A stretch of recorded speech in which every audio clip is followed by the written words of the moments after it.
Hello, everyone, and welcome to the June edition of our Meet the Dot Artist webinar series. I'm very happy to be here with you today. Thank you for joining us. I'm Jeff Sass, the CMO of DotArt Registry, and it's really a pleasure today to introduce this panel about the healing powers of art. Before we begin, I wanted to say a few things about why the healing powers of art is so important to the DotArt family. We started our art therapy initiative last year, really inspired by Medina Kasimova. She is the eldest daughter of the founders of DotArt, Ulvi and Rehan Kasimov. And Medina, when she was a child, had some issues that affected her speech and communication skills. And at a very young age, she discovered a talent for art, and the family really encouraged her to pursue her artistic instincts. And she truly found her voice through her art, and the family experienced firsthand the healing powers of art. In fact, today, Medina is an accomplished artist. This is one of her beautiful paintings I happen to have in my office. And, she found her voice through art, and really the DotArt family understands firsthand the positive impact that art can have on healing and wellness. So last year, as I mentioned, we launched our art therapy initiative. We take a portion of our revenue from our DotArt business and use that to support the awareness of and access to the healing powers of art. One of the things we did, which we're very happy about, is we funded a $1 million fellowship at George Washington University for graduate studies in art therapy.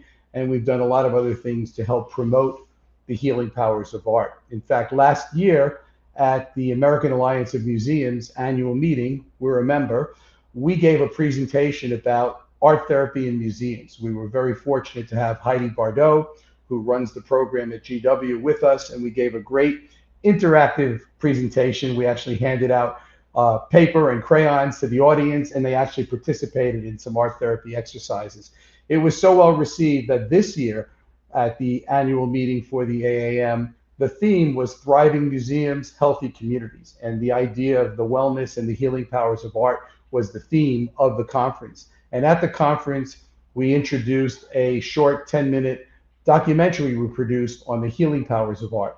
So right now, it's my pleasure to introduce to you one of our team members and the producer and director of that documentary, who's going to moderate our panel today, and that's Rachel Suleymanov. Rachel, welcome. Hello, hi everyone. I'm Rachel. Thank you so much for joining our June webinar on the healing powers of art. I'm the marketing coordinator for DotArt, and I'm also, as Jeff said, the producer director of our newest short film that shares the title of this month's webinar theme, The Healing Powers of Art. It was such an honor to work on this project and learn about the variety of ways art's therapeutic powers can be practically applied in our daily lives. Art therapy as a concept is quite new to me, so I'm excited to keep going on this journey of discovery and community healing.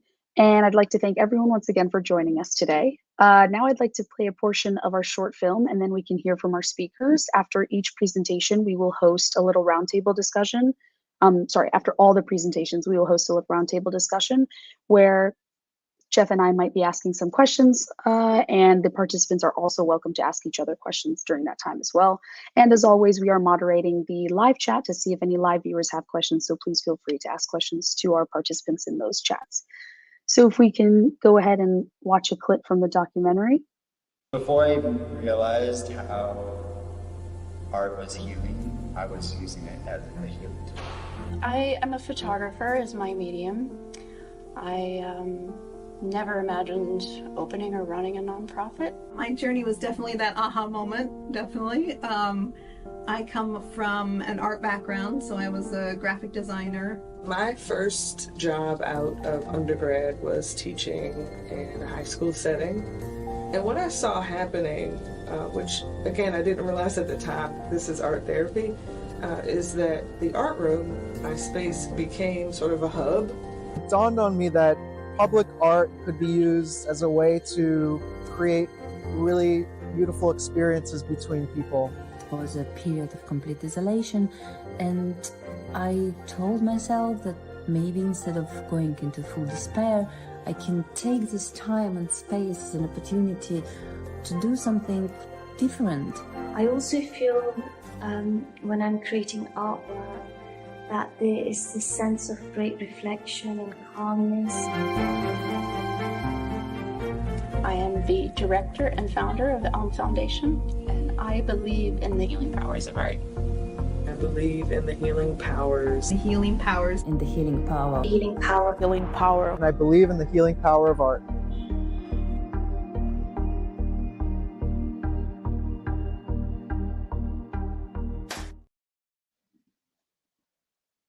Thank you so much. Okay, so I'd like to introduce our first speaker. First up, we have Jordan Potash. Professor Potash works at George Washington University's Art Therapy program. He is a registered, board-certified, and licensed art therapist, as well as a registered expressive arts therapist. Jordan, thank you so much for speaking today. Please, you have the floor. Thank you for having me. I look forward to being part of this conversation with everybody. We can pull up the presentation. I have some images to share with everybody. So as you just heard from the video, there are many ways that the arts can facilitate healing. And along the continuum of artists with sensitivity to the human condition to professional helpers who are arts inclined, my contribution is as an art therapist. Now, the phrase art therapy is used by some to mean everything and anything, from arts as therapeutic, which usually means calming or stress reducing, to projective assessments, to any art that is emotionally expressive.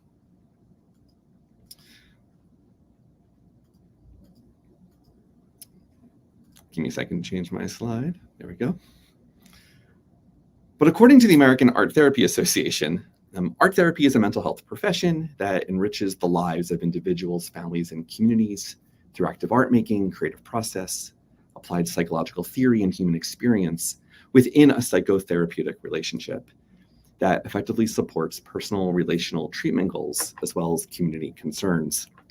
Now, art therapists are generally artists, visual artists, who receive a master's degree in art therapy and in the United States go on to get national credentials and or a state license in order to provide comprehensive and culturally responsive services to a diverse range of clients. That's children, teenagers, adults, senior adults, schools, clinics, hospitals, studios, and community agencies. And when we say art therapy, we are generally referring to the visual arts. Art therapy is one of several creative arts therapies. There's also music therapy, dance movement therapy, psychodrama and drama therapy, bibliotherapy. And then there's also an adjacent field of expressive arts therapy, which is the integration of all of the various art forms.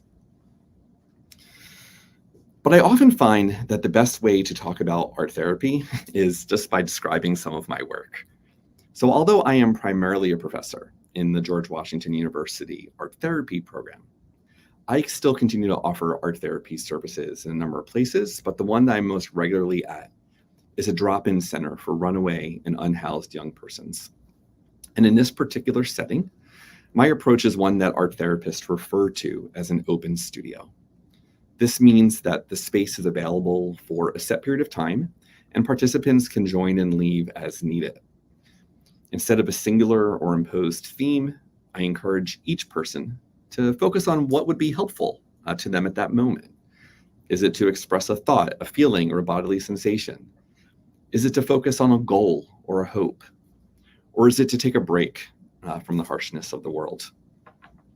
So with the permission of the participants, I will share a bit of their art therapy experiences with you during one of these open sessions.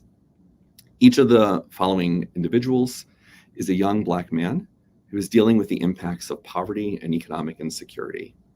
And out of respect for their wishes to how their stories are conveyed, I ask you, the viewers, to simply enjoy the images for now, but to not repurpose them for any other use.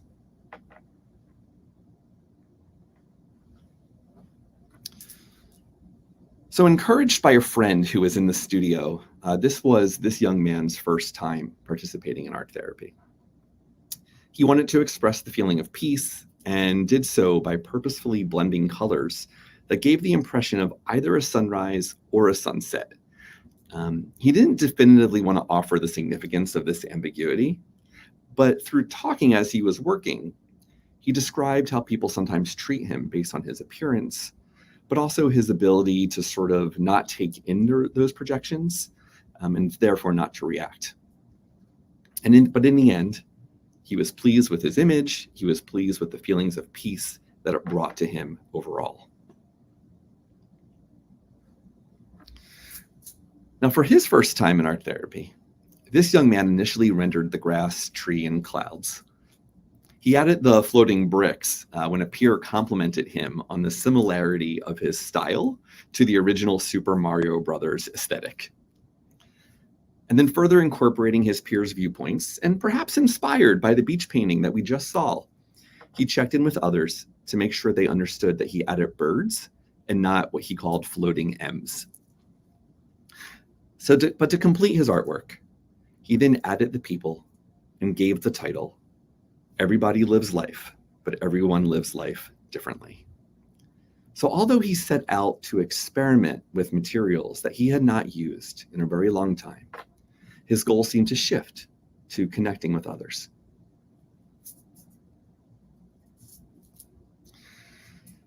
And walking into the studio, this young man stated, "I need art therapy today." So while gathering his materials, he told the group about his interest in science and joining a future mission to Mars because the Earth is being consumed by violence and climate change.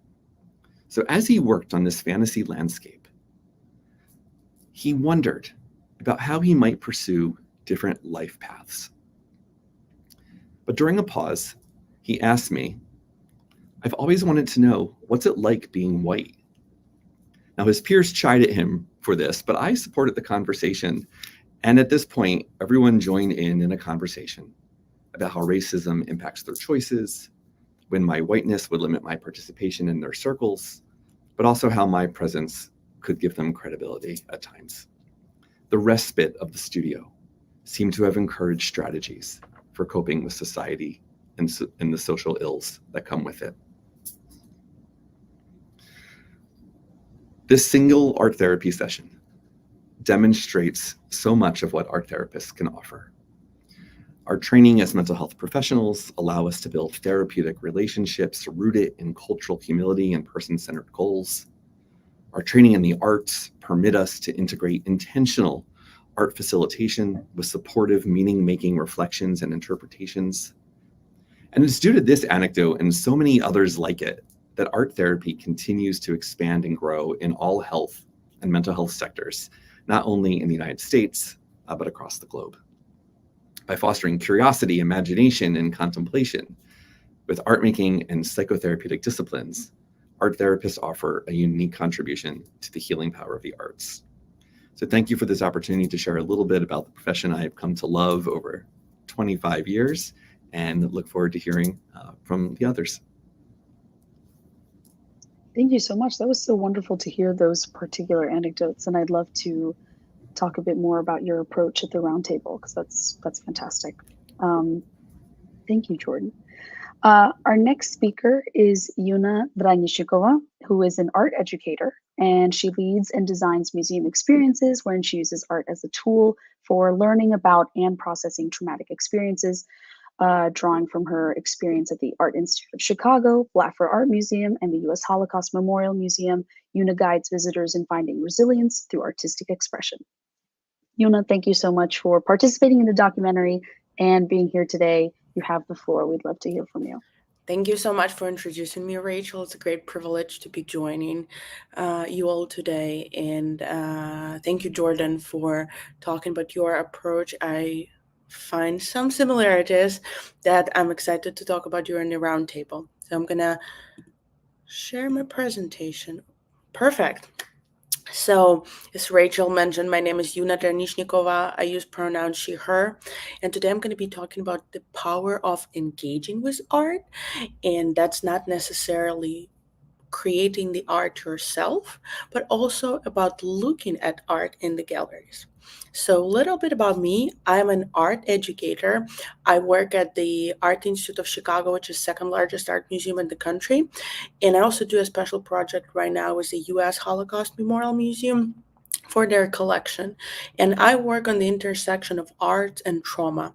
I'm always interested in how we can use art to teach about traumatic events in history, but also how we can use art to process those experiences that we have in our lives, and how we can create programs in the museums that would be suitable for everyone regardless of their background, that would be inclusive, supportive, and safe. So mostly I now work with K through 12 students, but sometimes I occasionally work with adults as well. You can see here on the photo me presenting by the Vasily Kandinsky painting and making 40 librarians listen to some music and create some drawings in response. But keep in mind that my primarily audience are students. So can just looking at art be healing? I know Jordan mentioned creating art and coming to that open studio, but I'm curious in just being in a gallery and being exposed to some art. Here are some findings that research show. So viewing art can, of course, reduce anxiety and depressive symptoms, increase pleasure motivation. Viewing art connects with dopamine, the release of dopamine, the brain chemical that is responsible for the sense of pleasure. Viewing art helps with emotional regulation. It also supports building communities and networks. There are several studies that were done on the communities of refugees and asylum seekers that engage with art to help develop those supportive networks in new environment and acquire some of the necessary skill that they can use while adjusting to that new environment. And that's specifically interesting to me because I happen to work with a lot of refugees and recent immigrants. Chicago is a big city. There are a lot of people coming in and go. So I definitely witnessed some of those effects happening in the galleries when I teach. And of course, viewing art can foster resilience, reduce stigma, and create safe space for a dialogue. So thinking about the safe space, when I lead the tours, when I design the programs, I always keep in mind that viewing art and talking about art should be safe to be healing. And here are some principles that I worked out that help me design the programs that would be suitable for everyone. And those are some principles that I'm thinking about when I talk to people about art, and I hope that you find it useful as well. So I found it that looking at art is healing when it's person-centered, meaning that my main goal is not to get the point across. My main goal is not to put the historic context in. My main goal is not to make people understand the certain meanings, but instead I invite the experiences and the perceptions of the person who is viewing the art. And it's all about them and how they feel and what they see and what emotions they are seeing in this artwork and how they respond to that. So another point is that looking at art is healing when it's based on respect, dignity, and curiosity for each person. And I strongly believe that everyone who comes to the gallery is an expert of their own life experiences, of their own perceptions. They don't need a degree to talk about art and to share their thoughts and their connections. So I deeply respect what people say during my tours. Another thing is everyone brings their unique perspective and experiences, and it's important to respect them. And sometimes people say things that I do not see eye to eye on with, or I personally do not agree with, but I remove myself from that, and I respect them for having that unique perspective and being courageous enough to share that. Also, looking at art as healing when it provides safety, lack of judgment, opportunity to choose how you want to respond, if you want to opt in or opt out, and when it accounts for a person's age, culture, and identity. So to quickly model a little of the looking at art session, I have this artwork over here, and I invite you to look at this artwork really quickly for maybe a couple of seconds and find first 3 details that you notice in this artwork. It can be connected to color, can be connected to a composition, be connected to some lines, some shapes. So 3 details. If someone wants to share in the comments, that's fine. If you want to keep it to yourself, that's also fine. We're having a choice here. So 3 details. And once you have those 3 details, I invite you to think about what story this artwork might be telling. Where is this character? Who is this character? What are they doing? What are they feeling? Why are they here? So think about the story this artwork might be telling.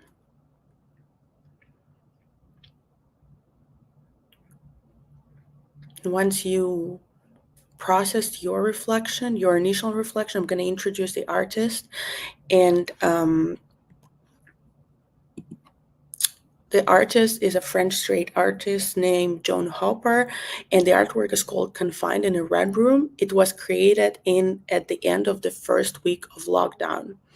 So to direct it to you, to make it person-centered, I'm going to ask, what was your first week of lockdown like? What did you do? Was it stressful? Was it happy? Were you scared of the unknown, or were you excited about staying at home and having some time off? So I see some comments here about the feelings of the artwork: barefoot, covering his ears, despair, emotion, loneliness, feeling, hair. Absolutely. Does someone want to share what their first week of lockdown was like? Maybe 1 or 2 words? I can say that my first week of lockdown was strange. I didn't realize it was going to last so long, so I didn't immediately react so poorly to it. But I would say I relate more to this painting as time went on during the pandemic. Thank you so much for sharing. I see some comments of it being scary, feeling lost, uncertain, surreal, not even scary, just weird. Absolutely. So there are those different feelings, and having that experience, we were able to connect with this artwork. And I appreciate everyone for bringing their own thoughts and for being courageous and transparent enough to share what they see here. So this is just an example how art can open this dialogue about certain life experiences and how it can create a safe space by being person-centric and curious about other people's life. So quick bonus before I wrap this up, I just wanted to mention that I saw a recent study that found that engaging in art online has the same benefits at looking at art in person and going to museums. And even 1 or 2 minutes of looking at art can improve negative mood, state anxiety, loneliness, and well-being. So we just looked at art for 1 or 2 minutes, and hopefully everyone is feeling a little better and a little easy. So thank you so much for having me. Here's my contact info if you want to reach out or have any questions. Thank you so much, Yuna. That was wonderful. I'm glad we got some positive emotions from that. That was a really wonderful exercise. So thank you for speaking and guiding us through that. So I'd like to introduce our last speaker. Last but certainly not least, we have Melinda McCoy. Melinda is a photographer who has always been interested in psychology. She started the Elm Foundation 7 years ago, I believe, in honor of her daughter. The foundation serves local youth via free art courses such as DJing, screen printing, stop motion, and more. These courses are offered to children and teens, bringing together a community of, I would say, very explorative and expressive artists. Melinda, thank you so much for, again, being in the documentary and speaking here today. The floor is yours. Thank you, Rachel. Thank you so much for all your work on the documentary. It was amazing. It was a pleasure to be a part of it. And thank you to the presenters before me. I feel privileged being here today with you guys. Okay, let me see if I can start this. There we go. 1 second. So my name is Melinda McCoy again. I am the founder and director of Elm Foundation. Elm Foundation is a community-based nonprofit organization located in Brooklyn, New York. And since day one, our goal has been to prove the healing power of art. It's even written on the side of our building in a big, huge banner. At Elm, we use a 3-pillar approach to help us achieve our overall mission. Arts therapy, arts education, and arts community. But what drives our mission the most is the heart and soul of Elm, is our youth. So in everything we do, we ask first, what will benefit the kids? And why? Why do we ask about the kids first? I created Elm Foundation in honor of my daughter, Emma, and our journey through family trauma. Due to a high conflict divorce, Emma's father kidnapped her internationally. So after years of chasing and fighting through 2 court systems in 2 different countries, I discovered the emotional stress that it took on Emma and her mental health. So as hard as I tried to get to her to save her from childhood trauma, it didn't happen. So I decided to save as many other kids as possible in her honor and in her name, Emma Lauren McCoy. So that's where Elm Foundation gets its name. So why art? This is also tied to Emma's story. Soon after her father took her, and I had no clue where they were on this earth. Of course, I turned to the internet to search for clues, and I found her artwork online on a popular artist social platform. And I was just happy to find anything with her name on it. But after I started looking at what she put up, she put some computer illustrations up, and this particular poem that she called Brave Bird, I could tell that she was using her art to express herself.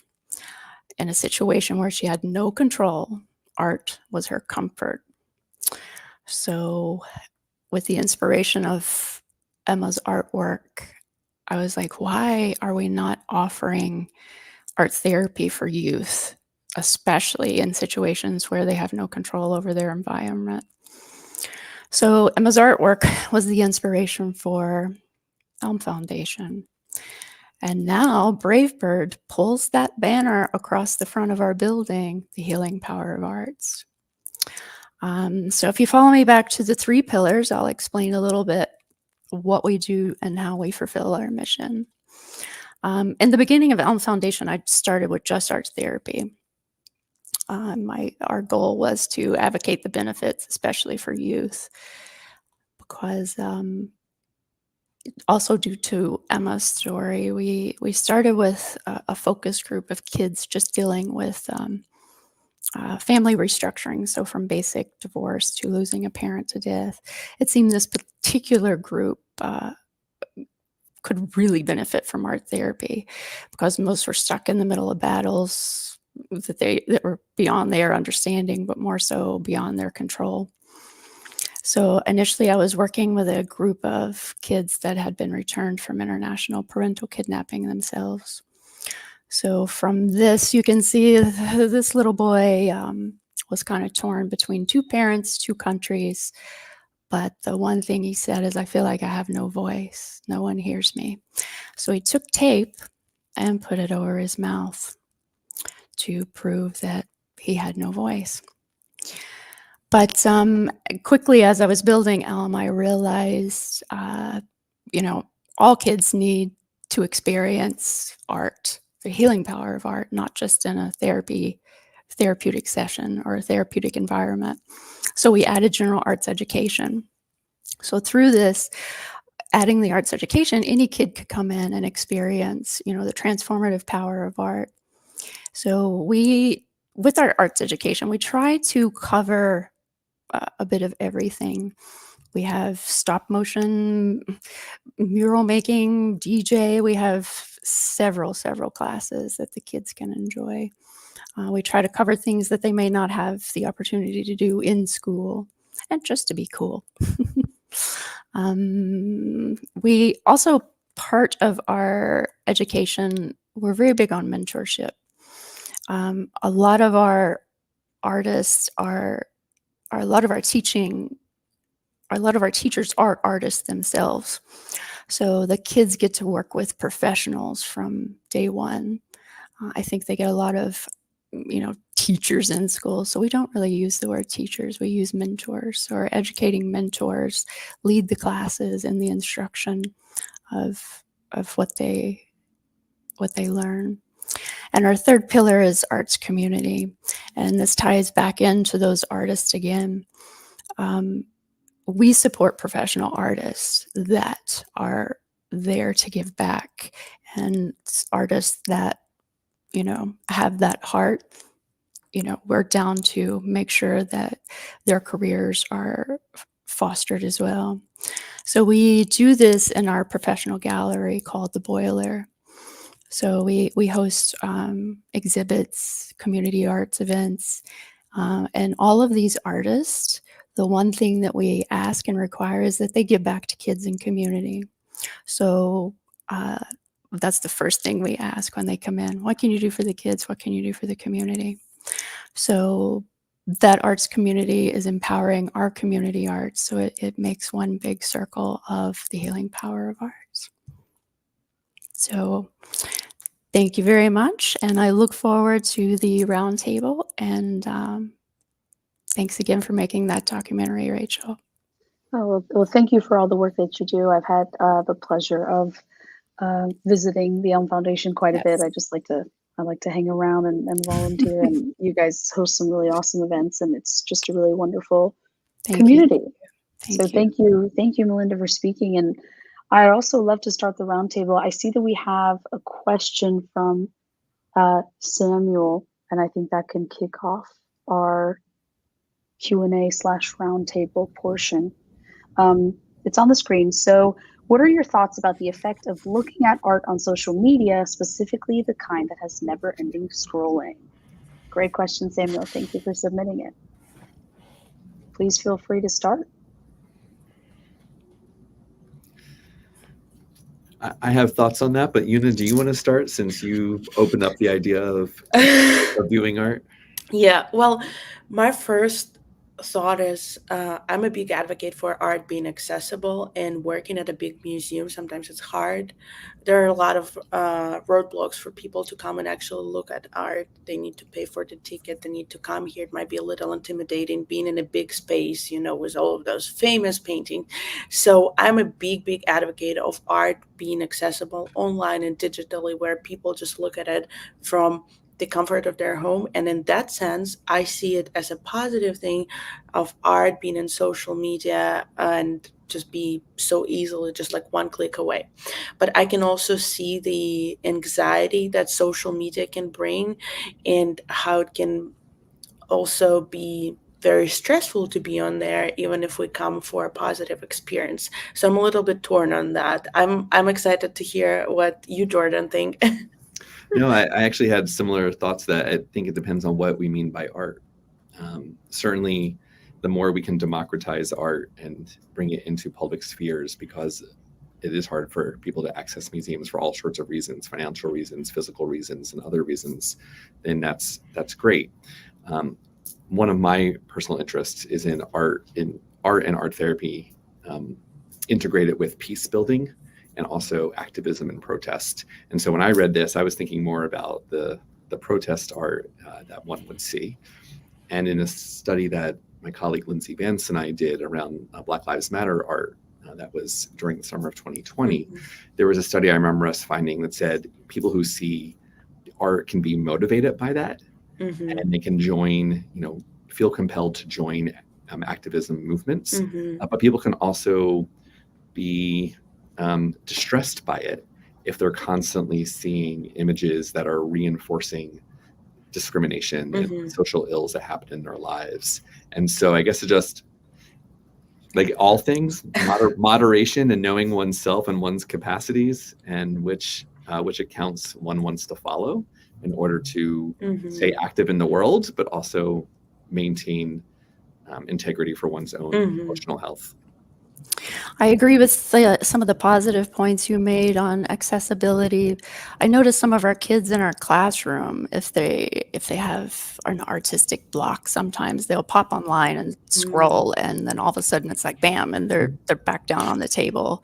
So I like seeing the inspiration that they get from scrolling. So I think it's positive in the overall.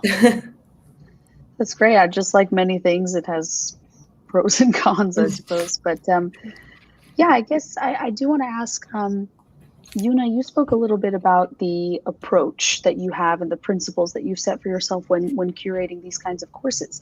And all of you share in common that you're providing some sort of a course or program for people. I want to ask Melinda and Jordan, how do you guys approach creating these, let's say, assignments or programs for participants? What is there a particular approach there? Yeah, or Melinda, if you can speak to how you guys decide on which courses you offer that are separate from what's connected to the boiler. Most of our courses kind of come from the inspiration of some of the artists that do present in the boiler, or we also have a youth advisory group that we turn to. But for an artist presenting in the boiler, for an example, our stop motion classes, we were hosting a art film in the boiler by a filmmaker, and he in turn helped us start our stop motion program. So it's continued on. So it does come from an inspiration of our artists, but we just ask our kids, what do you want to learn? What's cool today? Sometimes being an adult where we lose that, we don't know what's cool. So we ask them what they want. I love that. And I'll say, Rachel, it's a great question. I think for an art therapist, it changes on what setting we're in, what population we're with, and the purposes. So for me, the reason I use what's called the open studio at the drop-in center I'm at is because the nature of the drop-in center is people coming in and out all the time, and the nature and the demands of homelessness on people means you're sometimes pulled away to go to a job, to be on public transportation, to take care of one's family. So to try to offer a program that is limited in, like, you have to be here at this time and you have to stay until this time, just doesn't meet the needs of the folks that I work with. And so in this setting, that's why I orchestrate it this way, where everyone knows when the drop-in time is and you come and go as you please. And because I also don't know what exactly you need at that moment, there are people I see weekly for a long period of time. There's people I only see once. And because I don't know what they need and what's going through their minds, what they have to then go to after they leave, that's why I make the point of, what is it that you want from this space and how can I support you in that? And the way that I'm then applying some of the different principles of art therapy is, let's find the art materials that will help you meet your needs.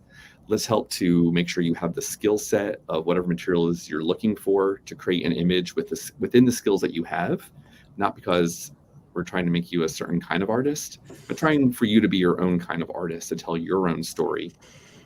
And let's give you this time and space to make meaning of your art, if that's what you're looking for, as it connects back to your life goals or your immediate goals for what brought you to the studio. But in other settings, that would look very different.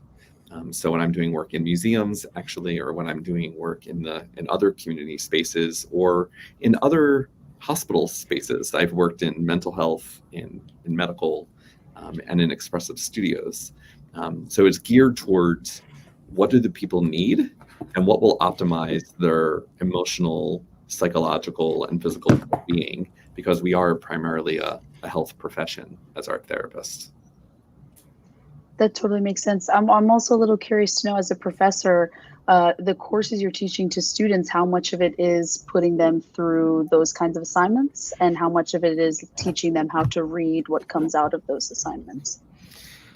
Sure. So a master's program in art therapy in the United States is managed largely by an accreditation body, and also subject to the state licensing requirements in every state. So what that generally means is we have a 60 credit program, which in 60 credits usually have academic classes. There's 1,000 hours of working with clients and participants in the community. In our program, people go to 2 different internships over the course of their time in the program. So the accumulated 1,000 hours. And we also run a low-fee art therapy clinic housed in our program that students also staff. So as part of all of that, they're going to spend a certain amount of time in reading and didactic and theory. They're going to spend a certain amount of time doing reflective work and art making that is personally expressive to help them really understand what it means to make art for this purpose. And then they're also integrating all of that with the clients that, by reflecting on the clients that they're working with through various assignments, through what they talk about in supervision, and then also through their capstone projects that they do for us. That sounds like a wonderful program. I'd love to be a part of that. I do have some questions for everyone. This is a more general question related to the theme of the webinar. What can you say about the need for art therapy today? If someone were to ask you, explain why we need to implement art's therapeutic qualities or the healing powers of art into our communities, into our daily lives, how would you respond? How would you explain it? Is there an urgency here? How do you feel? Well, since we focus primarily on the youth, I can say art therapy is a mandatory thing for youth because mostly they're told to be quiet. They have no voice, no opinion, and talk therapy doesn't normally work for that age range. So art therapy for the youth is so beneficial. I think it's beneficial for adults as well, but I'm just a super big advocate of art therapy for youth for many reasons, but.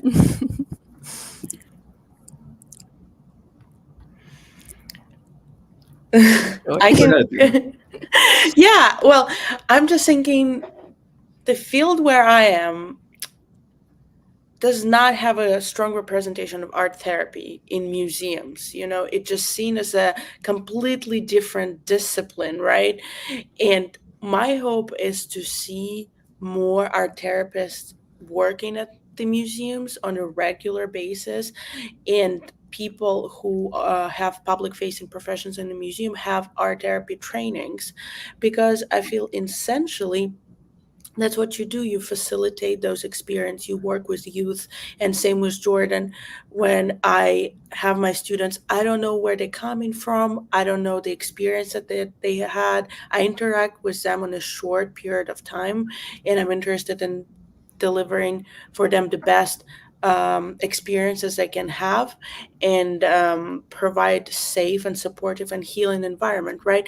So my hope is just to see the representation of art therapy in museums and institutional levels, and see those 2 areas being integrated together.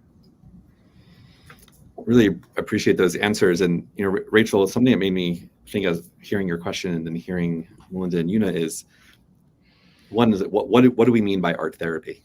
Are we talking about the profession of art therapy that I described, or are we talking about sort of in general, the use of arts for therapeutic and life-enhancing means? And what I would say is, everyone needs that.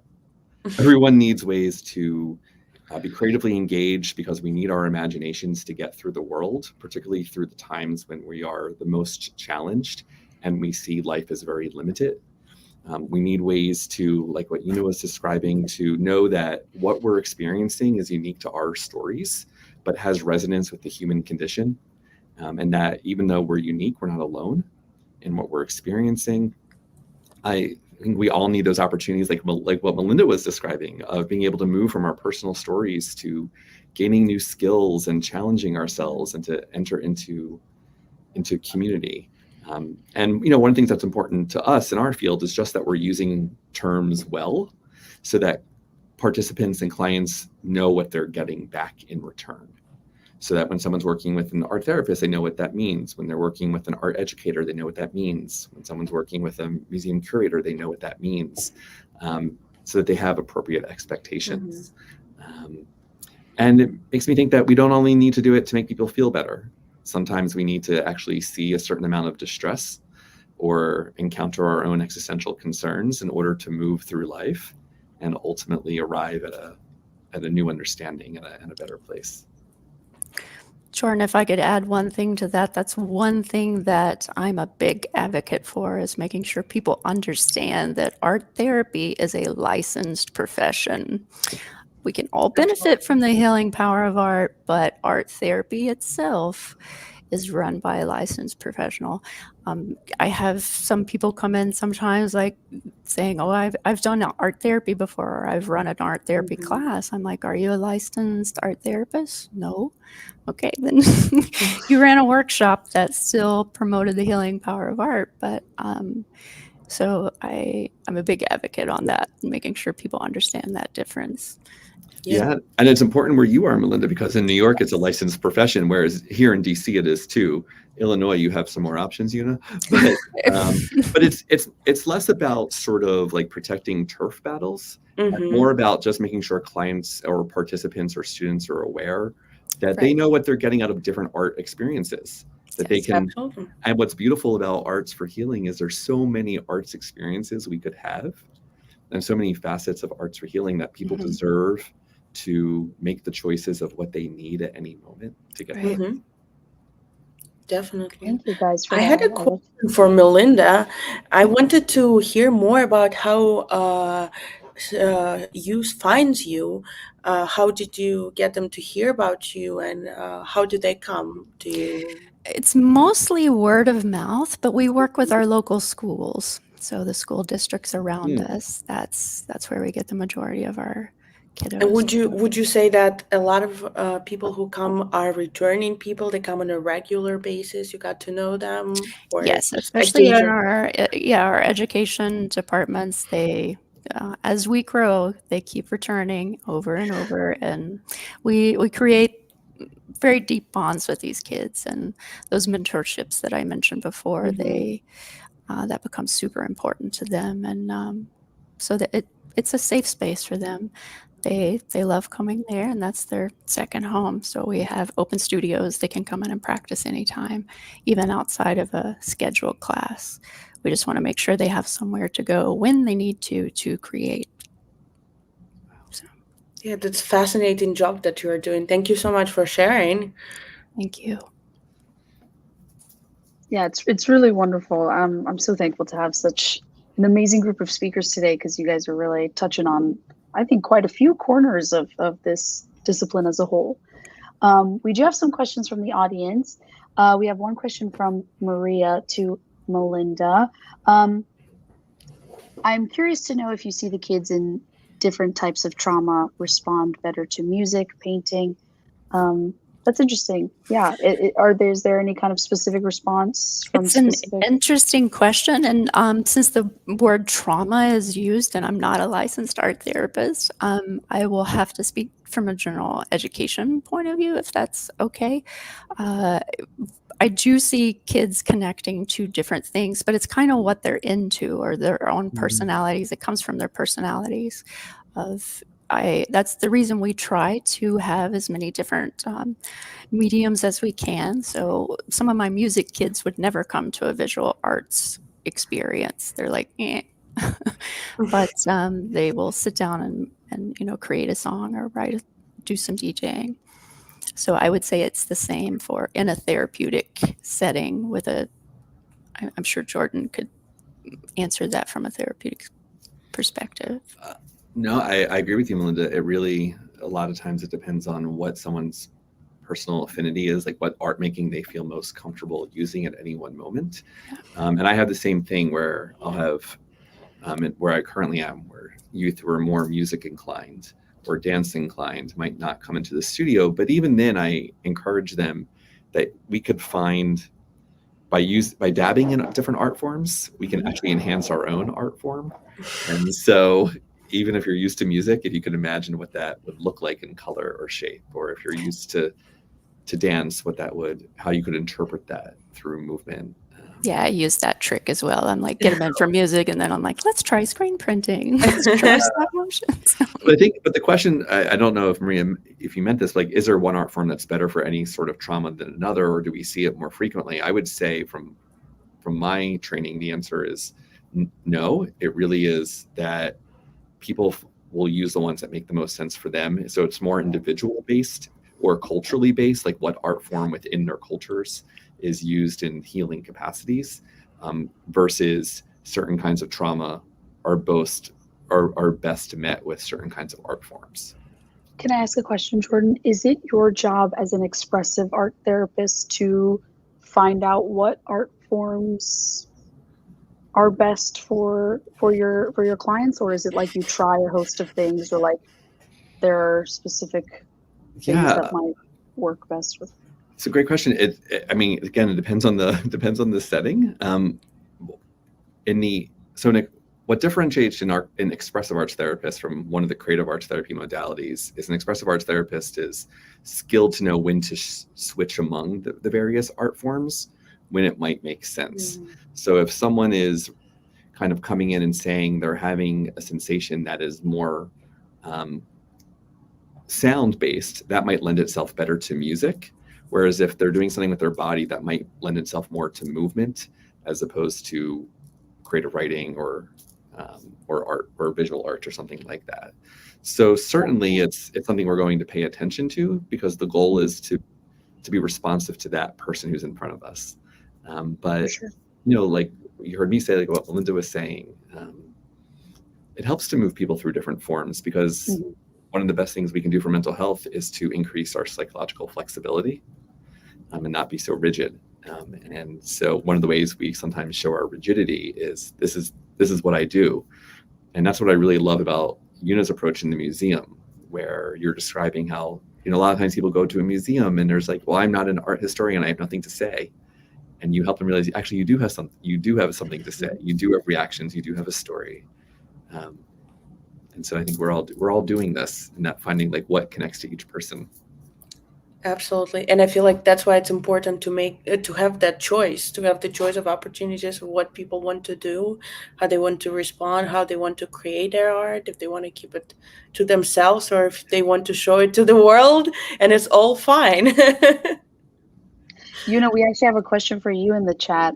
How did you get into this field? Because you represent a younger generation of education. It's quite interesting. Absolutely. So I've been doing this research for over 10 years now. I started as a researcher, as a historian, working on trauma and how it manifests in arts. I was focused on the literature that was written in labor camps, under labor camps conditions, and then I switched to the Holocaust and the concentration camps.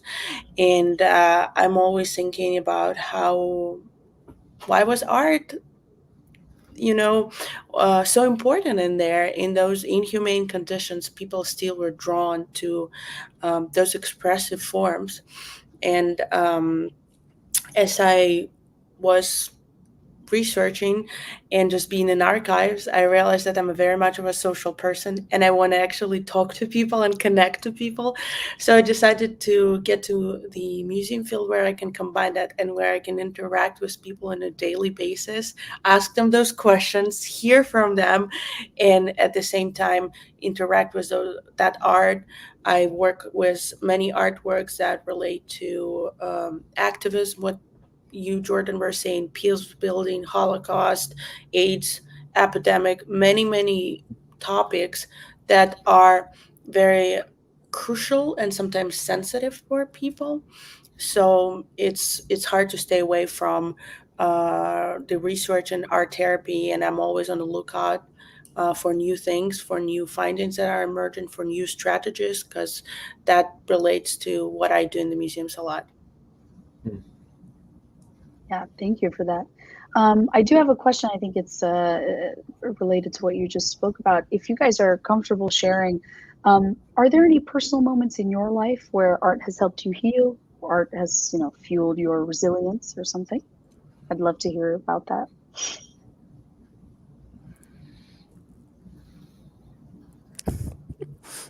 I'll go.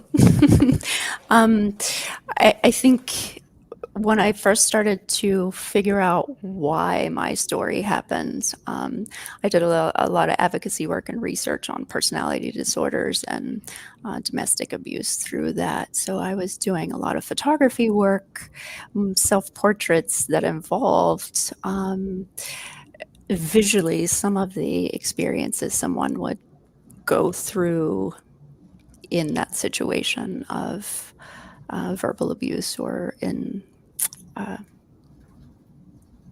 not physical, but in those things. But yeah, that it helped me quite a bit to see it.